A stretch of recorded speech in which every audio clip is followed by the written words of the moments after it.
ഇസ്രായേലിനെ സംബന്ധിച്ച് അവിടെ നിന്ന് എങ്ങനെയെങ്കിലും ഒന്ന് തലയുയരണം. പക്ഷേ ഇറാൻ വിട്ടുവീഴ്ചയ്ക്ക് തയ്യാറുള്ള കോംപ്രമൈസ് ചെയ്യുന്ന ഒരു രാജ്യമല്ല. അതുകൊണ്ട് തന്നെ യുദ്ധം വീണ്ടും നീണ്ടുപോകുന്നു. ആ നീണ്ടുപോകുന്നതിൽ നിന്ന് ഇസ്രായേലിന് തങ്ങളുടെ അയൺ ഡോം പോലുള്ള പ്രതിരോധ സംവിധാനങ്ങളെ തകരുകയും അയൺ ഡോമിന് നിലനിൽക്കാനുള്ള കപ്പാസിറ്റി പോലും ഇല്ലാതാകുന്ന ഒരു സാഹചര്യത്തിലേക്ക് മാറി.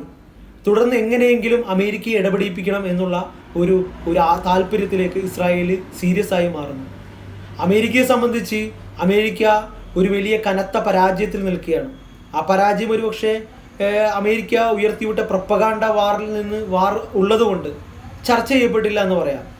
2021 ഓഗസ്റ്റ് 30 അഫ്ഗാനിസ്ഥാനിൽ 20 വർഷം നീണ്ട അധിനിവേശത്തിൽ നിന്ന് അമേരിക്ക പിന്മാറുന്നത്.